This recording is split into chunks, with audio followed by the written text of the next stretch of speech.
एक समय की बात है। कश्मीर की खाड़ी के किनारे एक छोटे से शांत गांव में रामू नाम का एक युवा लड़का रहता था। रामू अपने क्रोधी स्वभाव और चंचल मन के कारण गांव भर में प्रसिद्ध था। उसका मन हर समय विचारों से भरा रहता था। सोचो कि उसके विचारों के तूफान ने उसके मन को एकदम बेचैन कर दिया था। उसके जीवन से शांति मानो गायब हो गई थी और वह हमेशा अपने ही ख्यालों में खोया रहता था और तनावपूर्ण जीवन जी रहा था। उनके अशांत मन और क्रोध के कारण उनके अपने परिवार के सदस्यों और गांव वालों से भी संबंध अच्छे नहीं थे, जिससे वह और भी अधिक अकेला और अपमानित महसूस करने लगा। वह और भी अधिक मानसिक तनाव की स्थिति में चला जाता है। एक समय की बात है, रामू अपने गांव की गलियों में घूम रहा था। तभी उनकी मुलाकात एक बौद्ध भिक्षु से हुई जो एक पेड़ की छाया के नीचे ध्यान में बैठे थे। बौद्ध भिक्षु के चेहरे से निर्मल शांति की आभा झलक रही थी। इस असीम शांति में रामू बौद्ध भिक्षु की ओर आकर्षित हुआ। जब रामू बौद्ध भिक्षु के करीब आया तो उसे अपने आसपास एक सकारात्मक ऊर्जा का एहसास हुआ। भरत को एहसास हुआ कि इस असीम शांति और सकारात्मक ऊर्जा का स्रोत कहीं न कहीं इस बौद्ध भिक्षु के भीतर ही है। इसलिए वह वहीं बैठकर उसकी आंखें खुलने का इंतजार करने लगा। थोड़ी देर बाद जब बौद्ध भिक्षु की आंख खुली तो उसने एक युवा लड़के को अपने सामने बैठा पाया, जो बहुत तनावग्रस्त और नकारात्मक भावनाओं से भरा हुआ लग रहा था। रामू ने बौद्ध भिक्षु की ओर उदार भाव से देखा और बहुत विनम्रता से कहा, मालिक, मेरा मन बहुत अशांत है और मेरे मन के विचार मुझे खाए जा रहे हैं। मुझे एक पल के लिए भी शांति महसूस नहीं होती। क्या आप मुझे सिखा सकते हैं कि मैं अपने अशांत मन को कैसे शांत करूं? बौद्ध भिक्षु ने रामू की पीड़ा को समझते हुए करुण दृष्टि से देखा और कहा, मेरे प्यारे बच्चे, मैं तुम्हें एक कहानी सुनाना चाहता हूँ। इस कहानी में मानसिक शांति और खुशी के रहस्य छिपे हैं। क्या आप कहानी सुनना चाहेंगे? रामू ने हाँ में सिर हिलाया और पूरी एकाग्रता से कहानी सुनने को तैयार हो गया। उनके अंदर जिज्ञासा चरम पर थी। वो कहानी सुनने को बेताब था। बहुत समय पहले की बात है। एक नगर में शक्ति नाम का एक आदमी रहता था। शक्ति बेहद महत्वाकांक्षी व्यक्ति थे और उन्हें हर काम में लोगों से मदद की जरूरत पड़ती थी। यदि उसे किसी से असफलता और बुराई सुनने को मिलती थी तो वह गहरी चिंता और तनाव में चला जाता था। उनका मानना था कि सफलता और भौतिक शक्तियां वांछित खुशी देंगी, लेकिन वह जितना सफलता और प्रशंसा के पीछे भागता था उतना ही मानसिक तनाव में डूबता जाता था। लेकिन अचानक शक्ति का सामना उस समय के मशहूर बौद्ध भिक्षु से हो गया, जिसका नाम महाकौशल था। महाकौशल अपने शिष्यों को ध्यान की शिक्षा देते थे और वह स्वयं एक बहुत ही ध्यानमग्न और प्रबुद्ध व्यक्ति थे। महाकौशल की अद्भुत एकाग्रता से प्रभावित शक्ति ने उनसे अपने भटकते मन को शांत करने का उपाय जानना चाहा। शक्ति ने कहा कि मेहनत में हमेशा सफलता के पीछे भागता हूँ और लगातार अधिक हासिल करने की कोशिश करते हूँ, फिर भी मुझे कोई क्षणिक संतुष्टि या आत्मसंतुष्टि नहीं मिलती। इस निरंतर बेचैनी के बीच मैं शांति कैसे पा सकता हूँ? बौद्ध भिक्षु ने करुण दृष्टि से उसकी ओर देखा और उत्तर दिया, आपका मन एक अशांत नदी की तरह है जो हमेशा बहती रहती है। आप कभी भी शांत नहीं रह सकते। इसलिए इस अशांत मन को शांत करने के लिए आपको अपने विचारों को बिना किसी रुकावट के जाने देने की कला सीखनी होगी। शक्ति को आश्चर्य हुआ और उसने पूछा कि मैं अपने विचारों को कैसे जाने दूं? आखिर मैं भी तो अपनी इच्छाओं और महत्वाकांक्षाओं से बंधा हुआ हूँ। यह सुनकर बौद्ध भिक्षु मुस्कुरा दिए। बौद्ध भिक्षुक कहा, कल्पना करें कि आपके हाथ में पानी का एक गिलास है। अब आप इसे जितनी देर तक पकड़कर रखेंगे यह उतना ही भारी होता जाएगा, और अगर आप इसे काफी देर तक पकड़े रहेंगे तो आपके हाथ में दर्द होने लगेगा। लेकिन अगर आप उस पकड़ को ढीला कर दें और छोड़ दें तो आपका बोझ खत्म हो जाएगा। रामू ने पूरी कहानी और उसका संदेश ध्यानपूर्वक सुना। वह समझ गया कि अपने विचारों और इच्छाओं से चिपके रहने से उसका बोझ बढ़ जाता है और अंदर ही अंदर अशांति पैदा कर देता है। अब रामू को कहानी का अंत सुनने की उत्सुकता से प्रतीक्षा थी। कहकर बौद्ध भिक्षु ने कहानी जारी रखी। एक बौद्ध भिक्षु की बात मानकर शक्ति ने विचारों को त्यागने का अभ्यास शुरू कर दिया। वह बिना किसी पूर्व निर्णय के अपने विचारों और भावनाओं को आते और जाते देखता था। अब उसने विचारों को पकड़ना बंद कर दिया था। विचार उठते थे और अपने आप चले जाते थे।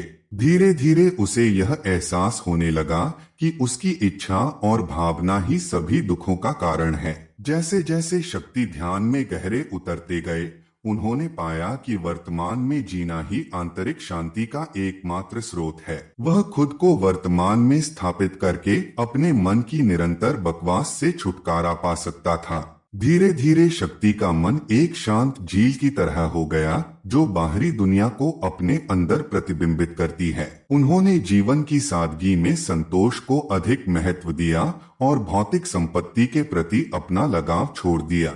जैसे ही शक्ति में ऐसे बदलाव की खबर लोगों के बीच फैली, दूर दूर से लोग मार्गदर्शन लेने आने लगे। लोगों को विचारों को मुक्त करने की कला सिखाना और उन्हें अपने भीतर शांति खोजने के लिए मार्गदर्शन करना, वह लोगों के बीच शांति और ज्ञान का प्रतीक बन गया। शक्ति और साधु की कहानी समाप्त कर महाकौशल बौद्ध भिक्षु कुछ देर के लिए चुप हो गए ताकि इस कहानी का अर्थ रामू के मन में अच्छी तरह बैठ जाए।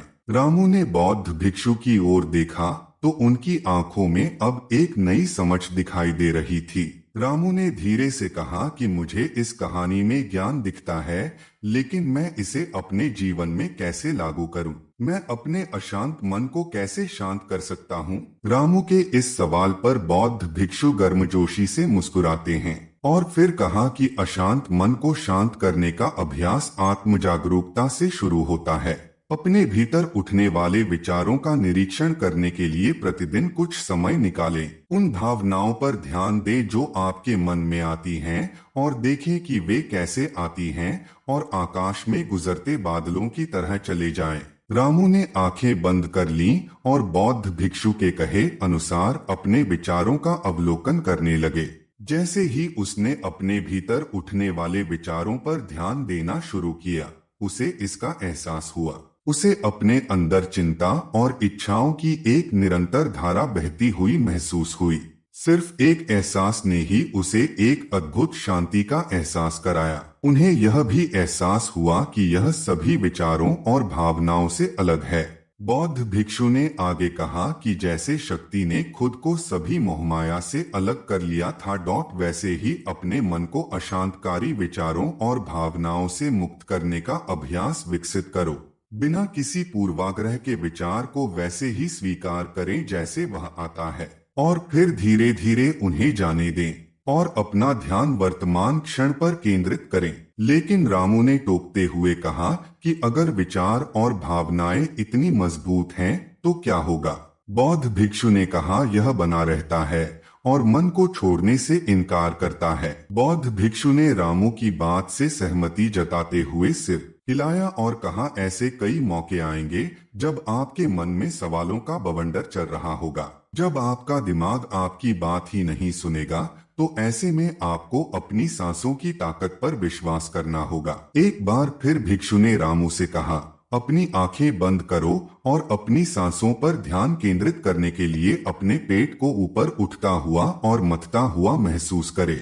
बौद्ध भिक्षु ने बताया कि जब भी आपका मन अशांत हो तो तुरंत अपनी सांसों पर लौट आएं। सांस की वाद्य गति आपको तुरंत वर्तमान के चरणों में वापस खींच लेगी और आपको शांति का अनुभव कराएंगी। एक बौद्ध भिक्षु के निर्देशानुसार आने और जाने वाली सांसों पर ध्यान केंद्रित करने का प्रयास किए। इस छोटे से व्यायाम से उन्हें मानसिक शांति का अनुभव हुआ। उसे याद आया कि उसकी सांसें हमेशा उसके साथ थी, जो उसे वर्तमान क्षण की याद दिलाती थी, आराम और शांति लाती है। रामू के इस विकास को देखकर बौद्ध भिक्षु मंद मंद मुस्कुराए और बोले, मेरे प्रिय, बेचैन मन को शांत करना एक ऐसा अभ्यास है जिसमें बहुत प्रयास और दृढ़ इच्छा शक्ति की आवश्यकता होती है, क्योंकि लगातार व्यायाम से मांसपेशियां मजबूत होती हैं। उसी तरह नियमित अभ्यास से मन भी शांत होता है। स्वीकृति में सिर हिलाते हुए इस बौद्ध भिक्षु को धन्यवाद देते हुए उन्होंने वादा किया कि आज से वह अपने अशांत मन को शांत कर सकेंगे और अपनी गैर शक्तियों को मुक्त कर सकेंगे। बौद्ध भिक्षु ने रामू के कंधे पर हाथ रखकर कहा, मुझे आपकी क्षमता पर बहुत भरोसा है और आपको जल्द ही आंतरिक शांति मिलेगी।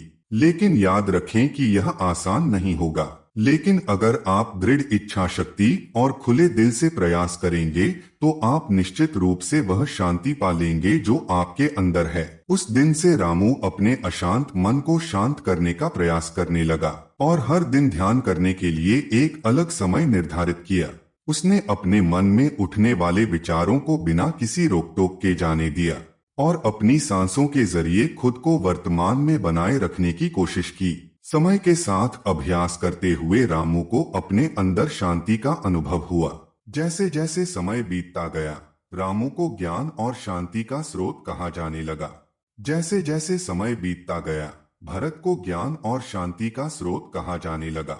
ग्रामीण अपने अशांत मन को शांत करने के लिए रामू के पास आने लगे। बौद्ध भिक्षुओं के शिक्षक दूसरों की मदद करते समय आत्म जागरूकता की शक्ति साझा करते हैं। बौद्ध भिक्षु आंतरिक शांति पाने की शिक्षा देते हैं। इसके साथ ही उन्होंने अपनी सांसों पर ध्यान देने और अपने विचारों को मुक्त करने की कला भी सिखाई। ऐसे निवासियों का विकास हुआ और उन्हें मन की अमूल्य शांति मिली। बौद्ध भिक्षु की शिक्षाओं और रामू द्वारा संचालित अभ्यास के माध्यम से विचारों को त्यागने और वर्तमान में जीने की कला दूर दूर तक फैल गई। उन्होंने कई लोगों की जिंदगी बदल दी और जैसे जैसे समय बीतता गया, उनकी जिंदगी और भी बदलती गई। रामू का शांत प्रभाव उसके गांव की सीमाओं से परे तक फैला हुआ था।